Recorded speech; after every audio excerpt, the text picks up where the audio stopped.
This is the Whole Care Network.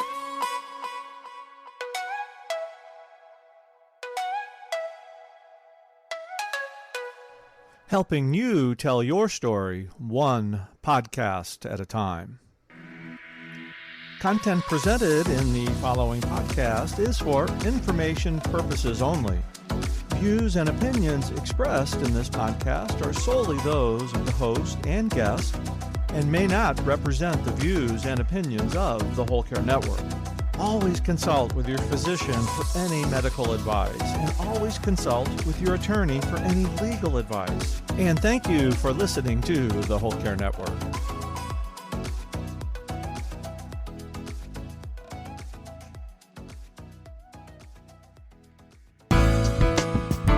Something I wish somebody had told me, especially being in my early 20s, and I wish they told my sister this too, actually, is that you are going to feel, blanket statement, at a depth and an intensity that you have never felt before in your life. You are not going crazy. This is grief. And essentially, like, what that means is, like, I know there's no right or wrong way to do it, but like, you're doing everything right. If you are feeling things this deeply, this intensely, you are getting it right. Today's episode is the second episode of a two-part series with grief coach Shelby Forsythia. We're talking about how to provide authentic and empathic grief support. Whether you are a family caregiver or an end-of-life professional, the Heart of Hospice podcast is here to enhance your hospice experience by connecting you with information you can use about end-of-life care.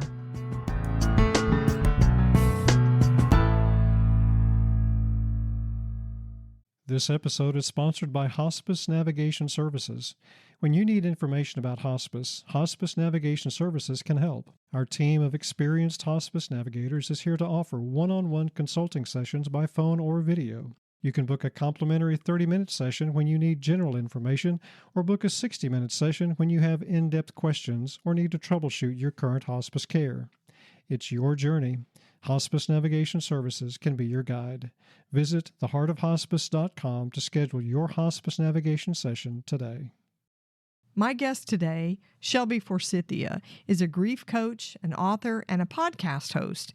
In 2020, she founded Life After Loss Academy. It's an online course and community that has helped dozens of grievers grow and find their way after experiencing death, divorce, diagnosis, and other major life transitions. Shelby's work has been featured in Huffington Post, Bustle, and the Oprah magazine.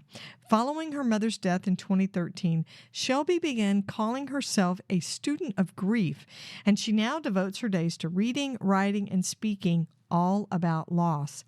Through a combination of mindfulness tools and intuitive, open-ended questions, Shelby guides her clients to welcome grief as a teacher and create meaningful lives that honor and include the heartbreaks they've faced. So in this second episode, you're going to hear Shelby's story of how one of her college professors offered her the greatest type of support for her grief journey. Support she did not expect, didn't look for, and it was an amazing experience. Shelby also explains the different ways she and her younger sister processed their individual grief. One of Shelby's favorite mantras that she uses is, "Even through grief, we grow," and she's going to expand on that. You can connect with Shelby at shelbyforsythia.com.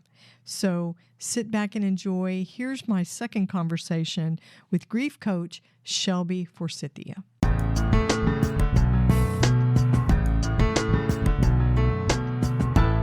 Okay, so let's talk about things that people said to you when your mother died.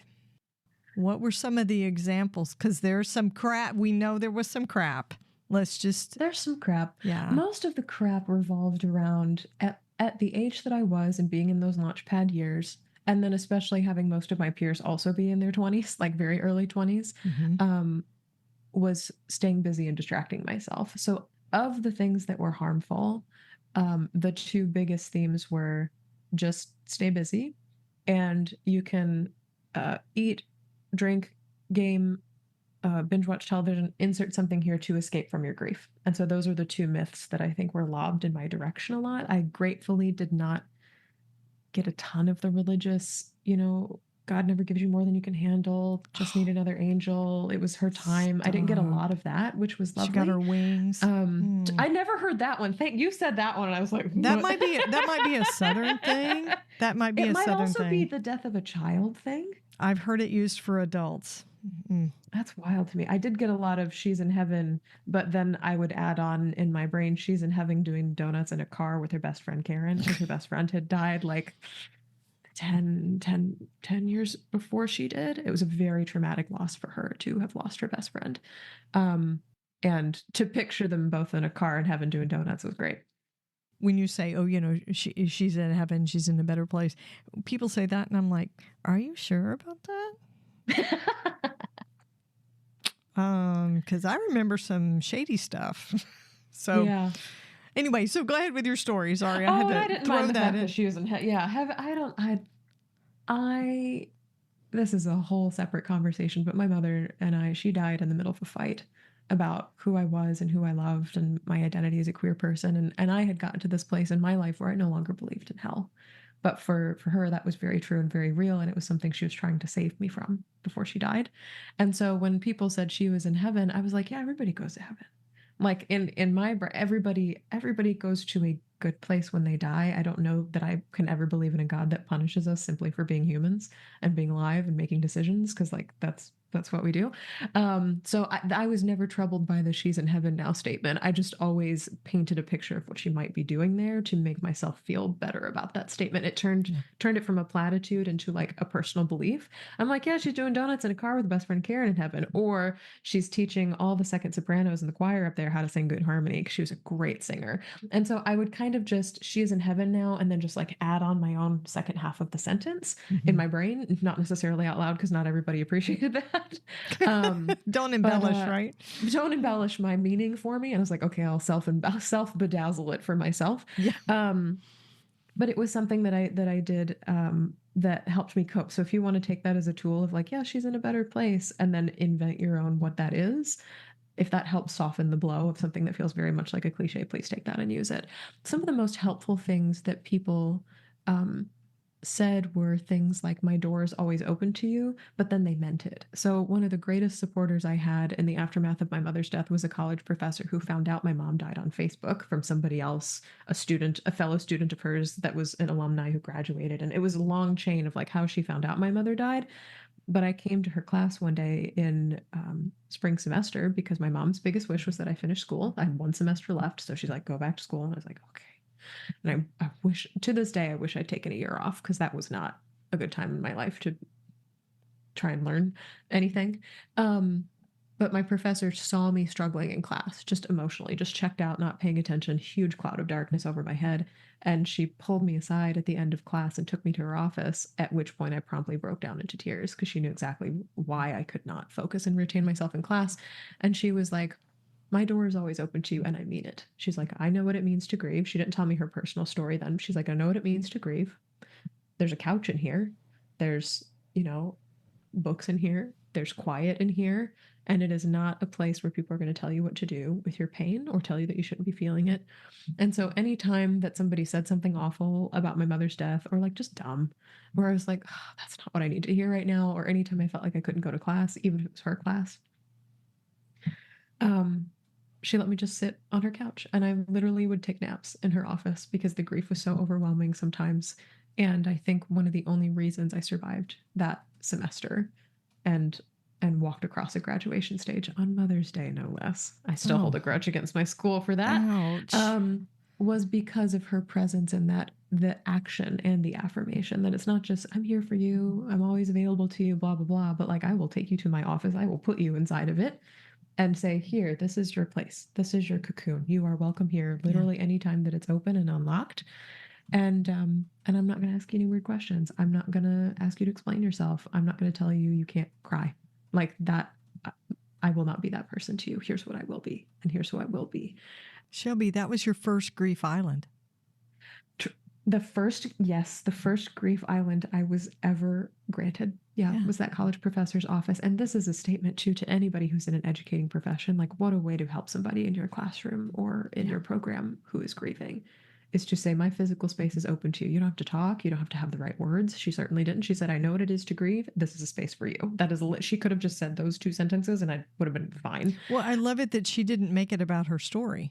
No, not at all. I didn't find that out till months later when I started asking questions, because then that's what happened is I felt safe enough slowly in her presence that I was like, how did you get here? How did you know what to do? How did you know? But she what to didn't create? push that to start, which is And amazing. And she did not tell me what my mother's death meant.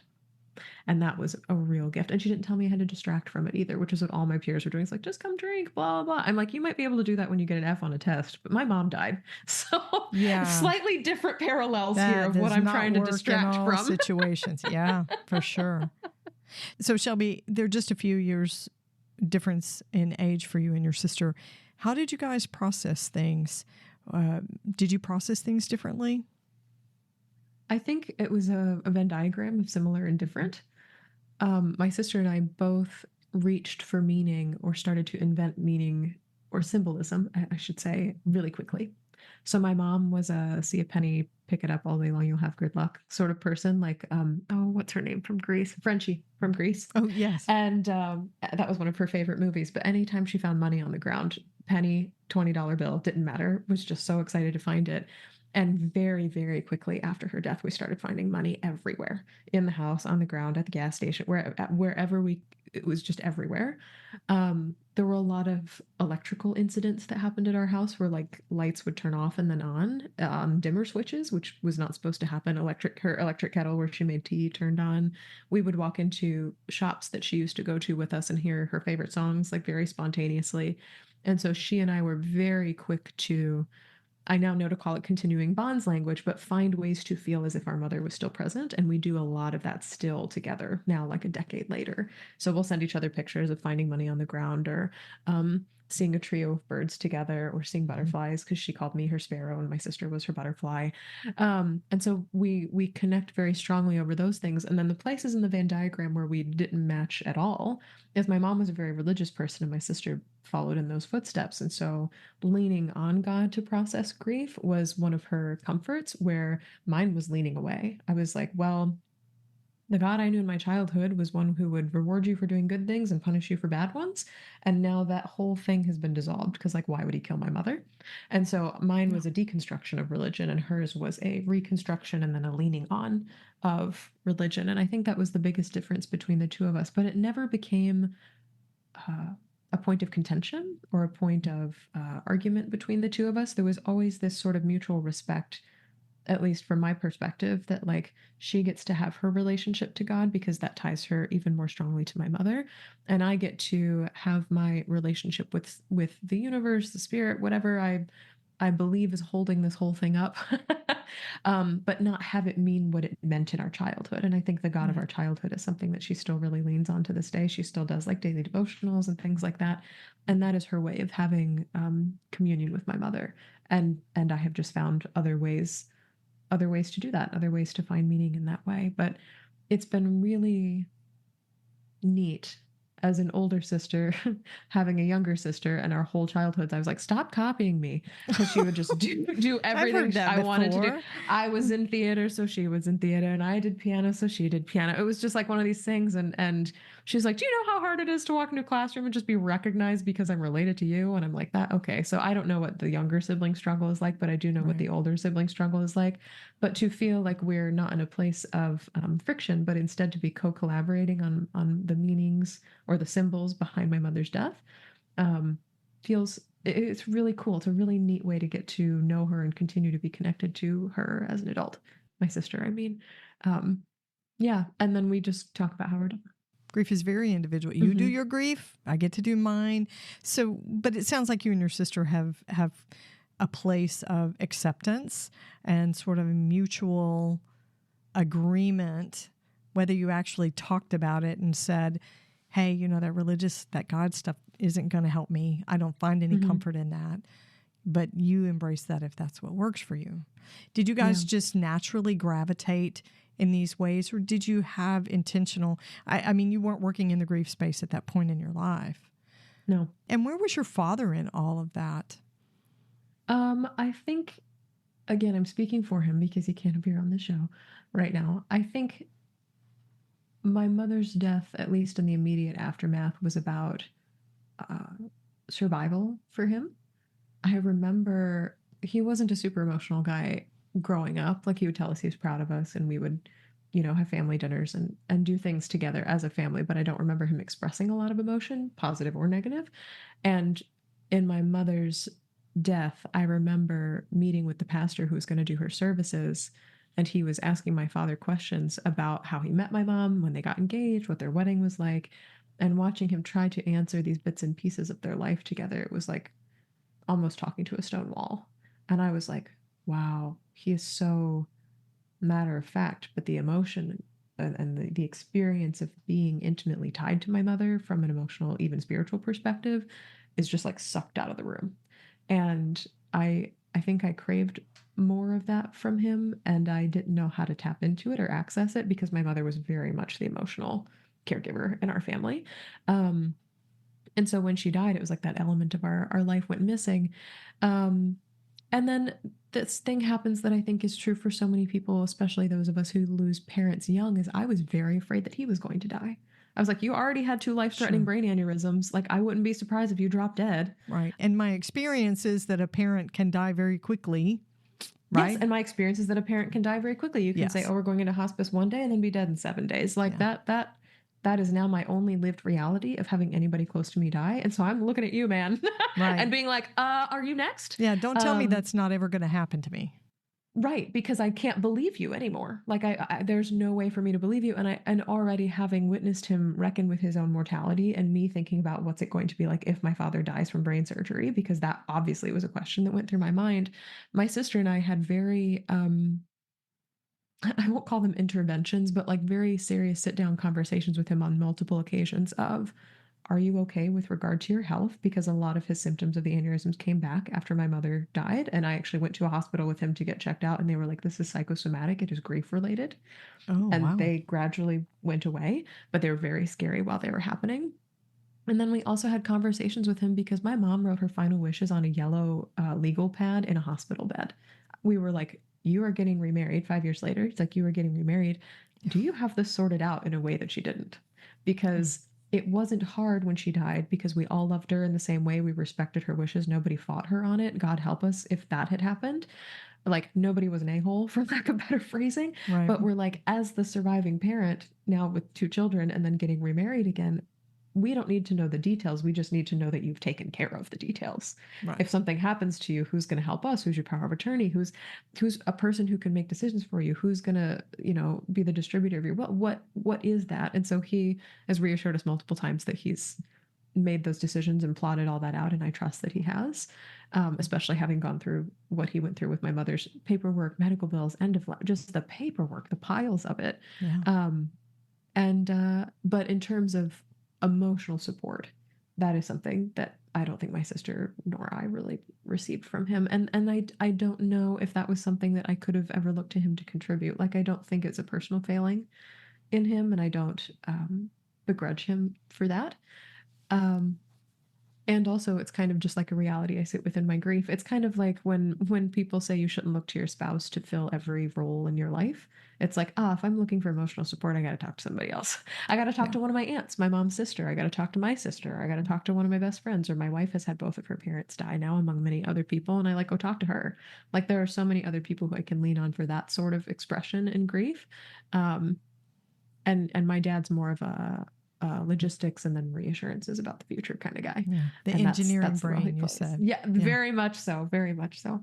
Shelby, if you could go back and give your younger self some advice, your 20-year-old, 21-year-old self, just starting this with your mom, what advice would you give yourself?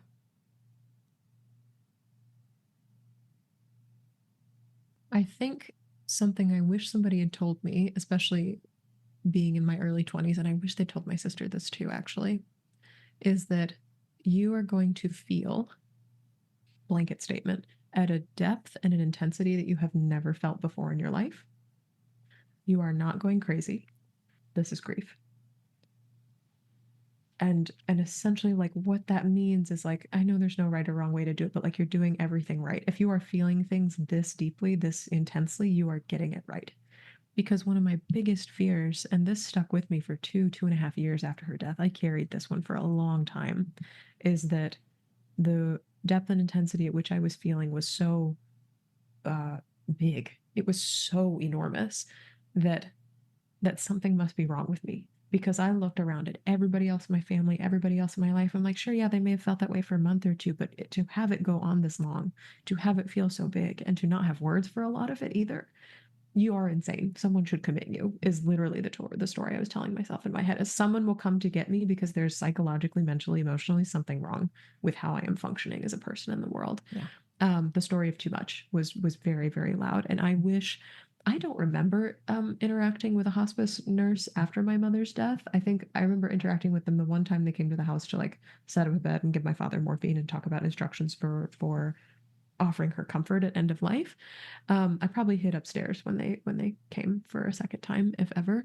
But I wish some grief professional, funeral home director, pastor, anybody would have looked at me and said, you will feel things deeply and intensely. You will not have words for them, and there's nothing wrong with you. Do you want to go out in the backyard and scream for a second? I'd be like, yes, I would love to go out in the backyard and scream for a second. And that's okay to do. And that's okay to do. It's not pathological. I locked myself in the cab of my father's pickup truck, parked and locked in the garage for 3 or 4 nights in a row as my mother was dying, because I could not handle the pain of watching her die. Yeah. And I was the only one in my family who did that. My dad would like pace the house, call people, watch TV. I don't know what my sister was doing. I've blacked out so much of that part of my life. I had no tracking on what she was up to, but she's probably upstairs, doing something. We're all doing something. But I felt so crazy and so alone that no one wanted to scream with me about how bad it was and how bad it felt. And that continued for a really long time. So I just wish somebody had looked me dead in the eyes and said, I'm going to tell you this. And this is the truest thing I can tell you right now. It's going to hurt. It's going to be a lot. It's going to be intense and deep. You're going to think you're losing your mind, and you are very much gaining it. It is being forced to expand in a way it's never expanded before. And you're doing it right. I love that. I hope you're enjoying this episode. We're going to pause for just a minute. My guest has more to share. When you need information about hospice for yourself or someone you care about, Hospice Navigation Services can help you navigate hospice care for the best end-of-life experience possible.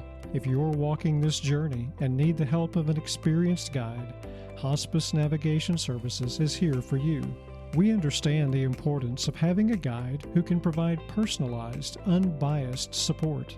Our team of experienced hospice navigators is here to offer one-on-one consulting sessions by phone or video. Whether you need information about how to start hospice services or guidance for your current services, we're here to listen and provide compassionate support every step of the way. You can book a 30-minute free navigation session with an experienced hospice navigator when you need general information to start your hospice experience. Book a 60-minute hospice navigation session when you have in-depth questions about hospice or need to troubleshoot your current hospice care. You deserve compassionate support and guidance for your end-of-life care. It's your journey. Hospice Navigation Services can be your guide. Visit theheartofhospice.com to schedule your hospice navigation session today. So, Shelby, you offer some great online courses. You got a lot of support for people who are grieving. Tell my listeners about your classes and who they're for. Oh, sure. Yeah. So my offering to the world, the thing that, because grief makes you think about your mortality, I'm like, what do I need the world to have before I die? And that comes out very much in my books, but it also comes out through my courses. The biggest thing is my online course called Life After Loss Academy. And it is a roadmap for building a life that you love from the life that loss forced you to live. And it's not time oriented. It doesn't have to be, 6 months since your person died or 5 years or whatever. It is the map from ground zero of grief, of I don't know where to go, what to do, disorientation, feeling stuck, feeling hopeless, feeling powerless, to now I have the tools I need to live an entire rest of my life with loss. And so I joke that there's Elizabeth Kubler-Ross's 5 stages of grief, which a whole separate conversation, but are warped for people who are dying and all that jazz. We all know the myth. Right. That was the 5 stages of grief, but what I created is the grief method, GRIEF, because I just couldn't help myself. I was like, it's 5 steps, and grief is a 5-letter word, so I'm going to make this a 5-step roadmap. And it's released over the course of 10 weeks, but you join and you're in it for a lifetime. So take as long as you need to work through any of this. And then there's group coaching and community and support as a part of it. But the first thing we do is ground, to feel safe in a world where loss has taught us that anything can happen at any time. So a lot of this is related to mindfulness and drawing on the 5 senses. And if you believe this to be true, calling on the spirits of people who have died, or calling on people who are very much alive in real life to support you as you move through this. The second step is releasing. This is, how do I grieve the person I used to be and the life I used to have and the life I thought I would have? And this, a lot of people say, is the hardest part, because this is actually what a lot of people think about when they say you need to get grief support, is like, you need to learn to feel your feelings. And so the release modules, how do you grieve and release the life you thought you would live and everything you were and were supposed to have, to actually put language to it and actually learn how to release it, not let it go, because you release over and over again, but how to move through those emotions as opposed to getting there, looking at them and staying stuck, but actually moving through them. The third bit is integrate. So how do you fold loss into your life? This can be as simple as starting to see yourself as a grieving person. And so starting sentences with, as a griever, what do I need from my workplace? As a griever, how can I eat better for my body? As a griever, how would I like to learn a new subject? Like very sentence modifier kind of stuff. But then also, how do you invite signs and symbols into your life? How do you create those continuing bonds with people who have died in your life, looking for them in birds or music or songs, creating almost a library of symbols to draw on so you can see them in as many places as possible and as often as possible, so you feel supported as you move through grief. The established module is my first personal favorite. This is step 4. This is, how do you do grief with other people? You were establishing boundaries. You were establishing what you need. You were putting language to how you bring grief to others and how others bring grief support to you. And so I show you how to take an inventory of the people who are closest to you and identify your grief allies. Like, these are your people. These are consistently say and do wonderful, lovely things that feel supportive in your grief. And then we sort everybody else into, they're kind of 50-50. Sometimes they're supportive and sometimes they're not. And then people who are altogether unsupportive. And then by using a framework that I invented called the 11 toxic grief tropes, we identify them. So there's like the rose-colored reframer who's an at leaster, or look on the bright side, or there's a silver lining to this, or there's the nuisance nurse who's always giving you essential oils, or try yoga, or all these other things to try and fix you. So we have 11 of those. And by putting people into these categories, you can see, oh, there's a lot of people in my life who are rose-colored reframers. What can I ask them to do instead of reframing a situation to make meaning out of it? And so instead of saying, at least look on the bright side, or you got so long with them, or they didn't suffer, or God need another angel, or whatever the crap they say, you can say, hey, instead of saying that, could you maybe ask me something about my mom that you'd like to know? Like, what was her favorite color? Was there a meal we like to make together? What do we do on 4th of July, if anything? You know, because that's a holiday we had recently here in the United States. And so it's about stating what hurts you and then asking for redirection, and then self-care for what to do if they respond well, what to do if they respond poorly, and what to do if they don't respond at all. And then lastly, how to make new friends as you are living life now as a griever, which we learned in the Integrate module.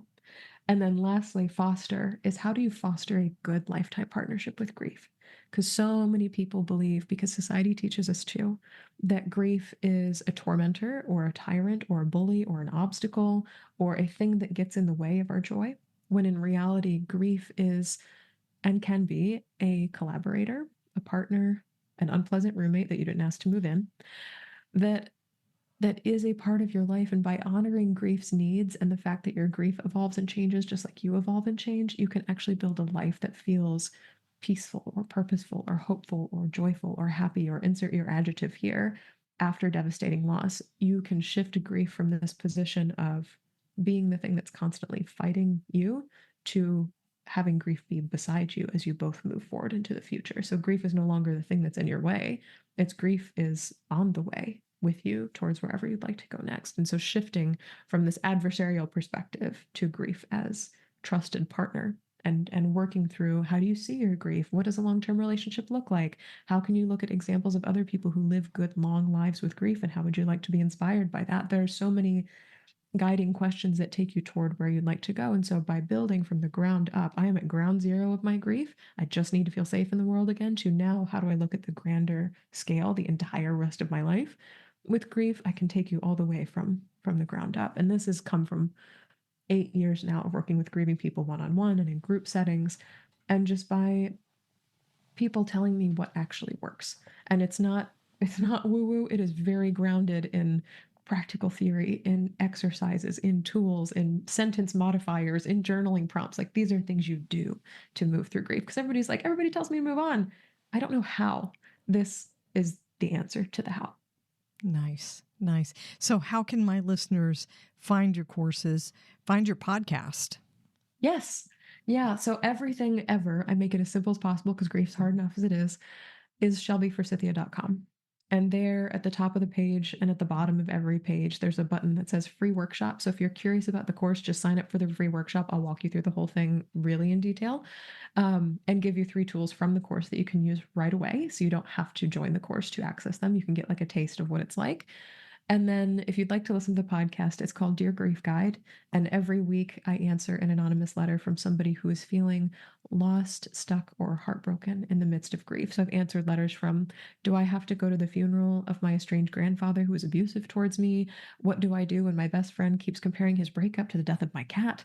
Like, what do I do when grief has made me lose all my motivation to work because my priorities aren't here anymore? They're with my family. And just these nagging questions that we have in the aftermath of loss and not knowing what to do with them. Again, it's people tell me to move on or move forward, but I don't know how. These little letters and my responses to them are answers to the how. And you can find that for free wherever you get podcasts. So if you pause this right now and search Dear Grief Guide in whatever podcast app you're using, including YouTube. So for the old schoolers who prefer to watch it on YouTube and are like, I don't do apps. I do YouTube. You can definitely find it on YouTube as well, but it's Apple Podcasts, Spotify. I mean, wherever you can find a show, you can find Dear Grief Guide. Awesome. And I'll have a link to it in the show notes too, so people will be able to go straight in there. Shelby, one last question for you. If you could tell me what the biggest myth about grief is, what would you say it is? This is one that comes to me from a lot of my clients, and one that I was telling myself too, is that if I am grieving, I am stuck. If I am grieving, I have been derailed from life altogether, and there's no way to get back on until I get over the grief or get through the grief. And the way I sign off on my podcast, so if you listen to Dear Grief Guide, you'll hear this, is something that I started saying to myself after my mother's death, and that is, even through grief, we are growing. Because what grief shows us or teaches us is that, yes, you are correct. You have been derailed from life as you know it. And yes, you are correct. You can no longer measure progress in the way that you used to. And there is growth happening here. There is movement happening here. There is progress happening here. In the aftermath of loss, you're going to have to find new ways of measuring. And I know it's so freaking hard and you're so exhausted doing everything else. You're like, now I got to figure out new ways of measuring success in my life in the aftermath of loss. I'm like, baby steps, we'll do it together. Absolutely. And also, it is a response, an empathetic response to that voice in your head that wants to convince you that this is all there is. So growth for a lot of people I work with has looked like, well, I know something about myself now this week that I didn't know this time last week. It can be as simple as, I've survived 36 days without my brother. It can be as simple as, I was back there and now I am here. I haven't done much else, but I've gotten through the day, and that's something. Or it can be something like, I found a new word to describe what I'm feeling. Or I found a new book or a new podcast or a new friend who I can relate to about my loss. That is a growth of sorts that we may not have ever thought to measure before, but now we can measure that. So this myth of grief, that grief is the thing that's stopping you from living, is one that I no longer believe in, and I hope I can convince other people to discard as well. Because when you start to believe that grief is a part of your growth, as opposed to something that is hindering you from growing or keeping you stuck or keeping you cut off at the knees, for lack of better phrasing, when you begin to believe that grief is a part of you're evolving as a human person, then everything looks a little bit brighter. And it just becomes 1% more hopeful. And I think we could all use a dose of that right now. Oh, and that's the perfect way to end the conversation. Thank you, Shelby, so much. It's been great to have you on the show. I am so grateful to have met you and to be here. Be sure to catch the next episode of the Heart of Hospice podcast. You can find more episodes on theheartofhospice.com, and don't forget to follow us on your favorite podcast platform. You can connect with the Heart of Hospice on Facebook and Instagram, and send your questions or comments by email to helen@theheartofhospice.com. And remember, no matter who you are or where you are in your hospice journey, you are the heart of hospice.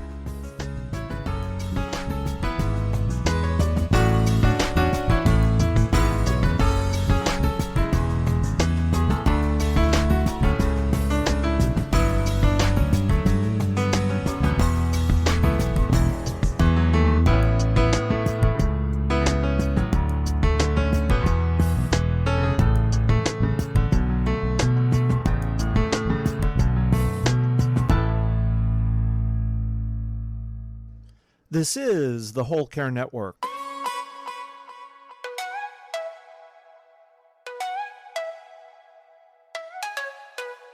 Helping you tell your story one podcast at a time.